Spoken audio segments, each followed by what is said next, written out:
দখলদার ইসরায়েলি বাহিনী এবং নিরীহ ফিলিস্তিনিদের মাঝে ভয়াবহ যুদ্ধ চলছে, আর এই মুহূর্তে আমাদের হাতে এসেছে যুদ্ধের সবথেকে তাজা আপডেট সংবাদ। প্রথমেই জানাবো, পাকিস্তানি বাহিনীর সঙ্গে তীব্র সংঘর্ষ, ভারতীয় প্রক্সি সংগঠনের নিহত 14। তেহরাকি তালেবান পাকিস্তান গ্রুপ এবং বেলুচিস্তান লিবারেশন ফ্রন্টের সঙ্গে পাকিস্তান সেনাবাহিনীর তীব্র সংঘর্ষ হয়েছে। এতে 12 জন সন্ত্রাসী নিহত হয়েছে বলে জানিয়েছে দেশটির সামরিক বাহিনীর মিডিয়া শাখা আইএসপিআর। দেশটিতে নিষিদ্ধ এই সংগঠনগুলোকে ভারত মদদ দিচ্ছে বলে অভিযোগ আসছে পাকিস্তান থেকে। এরপর জানাবো, ভারতীয় বিভিন্ন সংস্থার উপর ভিসা নিষেধাজ্ঞা দিল যুক্তরাষ্ট্র। ভারতীয় একাধিক ভ্রমণ সংস্থার মালিক, প্রধান নির্বাহী ও জ্যেষ্ঠ কর্মকর্তাদের বিরুদ্ধে ভিসা নিষেধাজ্ঞা আরোপ করেছে মার্কিন যুক্তরাষ্ট্র। ভারতীয় সব সংস্থা সচেতনভাবে অবৈধ অভিবাসনে সহায়তা করছে বলে অভিযোগ করছে ওয়াশিংটন। খবর দ্য ইকোনমিক টাইমসের। এদিকে উত্তেজনা নিরসনে এলওসি থেকে সেনা প্রত্যাহারের সিদ্ধান্ত ভারত পাকিস্তানের। শান্তিকালীন অবস্থানে সেনা প্রত্যাহারে সম্মত হয়েছে পাকিস্তান ও ভারত। সিদ্ধান্ত অনুযায়ী 30 মের মধ্যে প্রক্রিয়া শুরু হবে। মঙ্গলবার 20 মে পাকিস্তানের সংবাদ মাধ্যম জিও নিউজ এই তথ্য নিশ্চিত করেছে। এবারে জানাবো, ট্রাম্পের সঙ্গে পুতিনের 2 ঘন্টার ফোনালাপ, কি কথা হলো তাদের। মার্কিন প্রেসিডেন্ট ডোনাল্ড ট্রাম্প ও রুশ প্রেসিডেন্ট ভ্লাদিমির পুতিনের মধ্যে 2 ঘণ্টাব্যাপী ফোনালাপ অনুষ্ঠিত হয়েছে। রাশিয়ার রাষ্ট্রীয় সংবাদ মাধ্যমের বরাত দিয়ে এই তথ্য জানিয়েছে খবর আল জাজিরা। এবং সর্বশেষ জানাবো, পুলিশ সদস্যের উপর মারধর করা সেই যুবক র্যাবের হাতে গ্রেপ্তার। সরকারি কাজে বাধা পুলিশ অ্যাসল্ট মামলার আসামি মোহাম্মদ জাকির হোসেন ওরফে 62 জাকির, বয়স 34কে গ্রেপ্তার করেছে র্যাব 10। মঙ্গলবার রাত 8টার দিকে ঢাকার যাত্রাবাড়ি থানাধীন টিকাটুলি এলাকা থেকে তাকে গ্রেপ্তার করা হয়। জাকির হোসেন খুলনার খানজাহান আলী থানার ফাইরারডাঙ্গা গ্রামের মৃত আমজাদ সর্দারের ছেলে। প্রিয় দর্শক, এতক্ষণ শুনছিলেন সংবাদ শিরোনাম, এবারে বিস্তারিত। তবে তার আগে বন্ধুরা, অনুরোধ থাকবে এই সংবাদটিতে একটি লাইক দিন। এই চ্যানেলে আপনি নতুন হয়ে থাকলে আমাদের সংবাদটি দেখতে দেখতে চ্যানেলটি সাবস্ক্রাইব করে রাখুন। বন্ধুরা, গাজা যুদ্ধে আপনি যদি নিরীহ ফিলিস্তিনিদের ভালোবেসে থাকেন, কমেন্টে ইয়েস লিখে বিশ্ববাসীকে জানিয়ে দিন। সংবাদটি আপনার সোশ্যাল মিডিয়া ফেসবুকে বন্ধুদের দেখার সুযোগ করে দিন। এবারে বিস্তারিত। পাকিস্তানি বাহিনীর সঙ্গে তীব্র সংঘর্ষ, ভারতীয় প্রক্সি সংগঠনের নিহত 14। তেহরিকি তালেবান পাকিস্তান গ্রুপ এবং বেলুচিস্তান লিবারেশন ফ্রন্টের সঙ্গে পাকিস্তান সেনাবাহিনীর তীব্র সংঘর্ষ হয়েছে। এতে 12 জন সন্ত্রাসী নিহত হয়েছে বলে জানিয়েছে দেশটির সামরিক বাহিনীর মিডিয়া শাখা আইএসপিআর। দেশটিতে নিষিদ্ধ এই সংগঠনগুলোকে ভারত মদদ দিচ্ছে বলে অভিযোগ করে আসছে পাকিস্তান। মঙ্গলবার 20 মে সংবাদ মাধ্যম ডনের খবরে বলা হয়েছে, সামরিক বাহিনীর মিডিয়া শাখা জানিয়েছে পাক সেনাদের সঙ্গে সংঘর্ষে ভারতীয় প্রক্সি সংগঠনের 12 জন সন্ত্রাসী নিহত হয়েছে। এছাড়াও শহীদ হয়েছে পাকিস্তানি সেনাবাহিনীর 2 সদস্য। দেশটির আন্তঃবাহিনী জনসংযোগ বিভাগ আইএসপিআর জানিয়েছে, শনিবার ও রোববার পাকিস্তান সেনাদের সঙ্গে নিষিদ্ধ তেহরিকি তালেবান পাকিস্তান গ্রুপ এবং বেলুচিস্তানে নিষিদ্ধ বেলুচিস্তান লিবারেশন ফ্রন্টের বিরুদ্ধে গোয়েন্দার ভিত্তিতে অভিযান পরিচালিত হয়। আইএসপিআর এর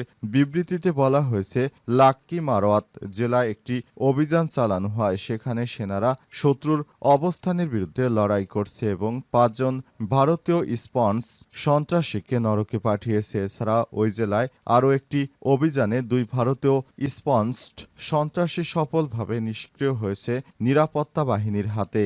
উত্তর ওয়াজিরিস্তান জেলার মির আলী জেনারেল এলাকায় আরেকটি ঘটনায় সন্ত্রাসীরা নিরাপত্তা বাহিনীর একটি কনভয়ে অতর্কিত হামলা চালালে সেনাদের প্রতিক্রিয়ায় 2 ভারতীয় মদতপুষ্ট সন্ত্রাসীকে নরকে পাঠানো হয়েছে বলে জানিয়েছে আইএসপিআর। ভারতীয় বিভিন্ন সংস্থার উপর ভিসা নিষেধাজ্ঞা দিল যুক্তরাষ্ট্র। ভারতীয় একাধিক ভ্রমণ সংস্থার মালিক, প্রধান নির্বাহী ও জ্যেষ্ঠ কর্মকর্তাদের বিরুদ্ধে ভিসা নিষেধাজ্ঞা আরোপ করেছে মার্কিন যুক্তরাষ্ট্র। ভারতীয় সব সংস্থা সচেতনভাবে অবৈধ অভিবাসনে সহায়তা করছে বলে অভিযোগ করেছে ওয়াশিংটন। খবর দ্য ইকোনমিক টাইমসের। সোমবার 19 মে মার্কিন পররাষ্ট্র দপ্তরের এক বিবৃতিতে ভারতীয় একাধিক ভ্রমণ সংস্থার বিরুদ্ধে ভিসা নিষেধাজ্ঞা আরোপের বিষয়টি জানানো হয়। বিবৃতিতে বলা হয়েছে, ভারতে অবস্থিত মার্কিন দূতাবাস ও কনসুলেটগুলোতে কনসুলার অ্যাফেয়ার্স এবং ডিপ্লোম্যাটিক সিকিউরিটি সার্ভিস প্রতিদিনই অবৈধ অভিবাসন মানব পাচারের সঙ্গে জড়িতদের শনাক্ত করার জন্য কাজ করে যাচ্ছে। এতে আরও বলা হয়েছে যে এই ধরনের মানব পাচার চক্র ভেঙে দিতে ভবিষ্যতে ওয়াশিংটনে ভিসা নিষেধাজ্ঞা জারি থাকবে। মার্কিন পররাষ্ট্র দপ্তরের বিবৃতিতে বলা হয়েছে, আমাদের অভিবাসন নীতি কেবলই বিদেশিদের যুক্তরাষ্ট্রে অবৈধভাবে প্রবেশের ঝুঁকি সম্পর্কে সচেতন করার জন্য নয়, বরং যেসব ব্যক্তি এই আইন লঙ্ঘন করে তাদেরও জবাবদিহিতার আওতায় আনতে কাজ করে। এর মধ্যে অবৈধ অভিবাসন সহায়তাকারীও অন্তর্ভুক্ত রয়েছে। বিবৃতিতে বলা হয়েছে, আইনের শাসন প্রতিষ্ঠা এবং মার্কিন নাগরিকদের সুরক্ষার জন্য যুক্তরাষ্ট্রের অভিবাসন আইন এবং নীতির বাস্তবায়ন করাটা অত্যন্ত গুরুত্বপূর্ণ একটি বিষয়। কারণে যুক্তরাষ্ট্র এই ধরনের কঠোর পদক্ষেপ নিতে বাধ্য হয়েছে ভারতের বিরুদ্ধে। উত্তেজনা নিরসনে এলওসি থেকে সেনা প্রত্যাহারের সিদ্ধান্ত ভারত পাকিস্তানের।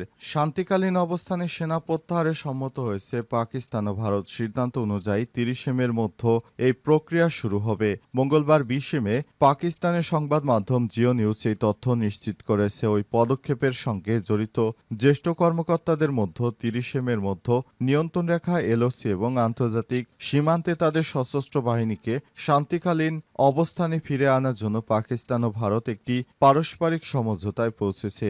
বিষয়টি সংবেদনশীলতার কারণে নাম প্রকাশ না করা সত্ত্বে সূত্র জিও নিউজকে জানিয়েছে, উভয় দেশের সামরিক নেতৃত্ব, বিশেষ করে সামরিক অভিযানের মহাপরিচালক ডিজিএমও পর্যায়ক্রমে সেনা প্রত্যাহারের প্রক্রিয়া সক্রিয়ভাবে সমন্বয় করছে। চলতি মাসের শুরুতে দেশ দুটির মধ্যে চরম সংঘাতময় পরিস্থিতি পরবর্তী যুদ্ধবিরতি স্থগিত হওয়ার পর এই পদক্ষেপকে অন্যতম গুরুত্বপূর্ণ পদক্ষেপ হিসেবে দেখা হচ্ছে। কর্মকর্তারা উত্তেজনা হ্রাসকে আস্থা তৈরির পদক্ষেপ ধারাবাহিকতা হিসেবে বর্ণনা করেছেন। এই সিদ্ধান্ত কয়েক সপ্তাহ ধরে চলা সামরিক সতর্কতা বৃদ্ধিতে প্রশমিত করছে বলে ধারণা করা হচ্ছে। একজন জ্যেষ্ঠ সরকারি সূত্র জানিয়েছে, স্বাভাবিক সামরিক অবস্থানে ফিরে আসা এবং যুদ্ধবিরতি কাঠামোর দ্বিতীয় পর্যায়ে অংশ মার্কিন যুক্তরাষ্ট্র এবং অন্যান্য সংশ্লিষ্ট দেশগুলির কূটনৈতিক প্রচেষ্টার মাধ্যমে নেওয়া হয়েছে এমন সিদ্ধান্ত।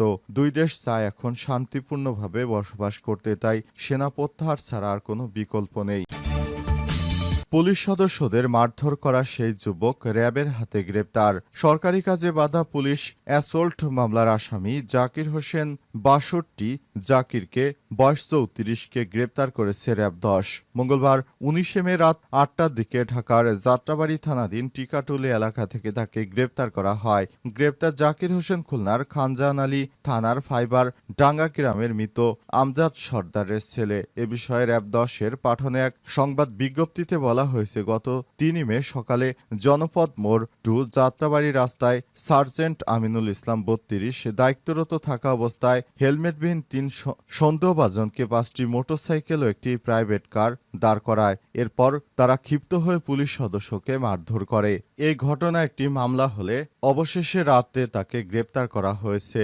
এ বিষয়ে র্যাব ১০-এর পাঠানো এক বিজ্ঞপ্তিতে বলা হয়েছে, গত ৩ মে জনপদ মোড় 2 যাত্রাবাড়ি রাস্তায় সার্জেন্ট আমিনুল ইসলাম ৩২ দায়িত্বরত থাকা অবস্থায় হেলমেটবিহীন ৩ জন মোট 5টি মোটরসাইকেল ও একটি প্রাইভেট কার দাঁড় করায়। এতে ক্ষিপ্ত হয়ে প্রাইভেট কারের চালক কর্তব্যরত এক পুলিশ কনস্টেবলকে হত্যার উদ্দেশ্যে তার গায়ের উপর গাড়ি উঠিয়ে দিতে চাইলে তিনি সরে যান। এ সময় মোটরসাইকেল আরোহী সহ প্রাইভেট কারে থাকা ৩ জন আরোহী ট্রাফিকের দায়িত্বরত পুলিশ সদস্যকে অকথ্য ভাষায় গালিগালাজ করেন। এতে আরও বলা হয়েছে, বিষয়টি ভিডিও ধারণ করলে প্রাইভেট কার ও মোটরসাইকেলে থাকা আরোহীরা পুলিশের মোবাইল কেড়ে নেয় এবং দায়িত্বরত পুলিশ সদস্যকে এলোপাতাড়ি কিল ঘুষি দিতে থাকে, তাকে গুরুতর জখম করে।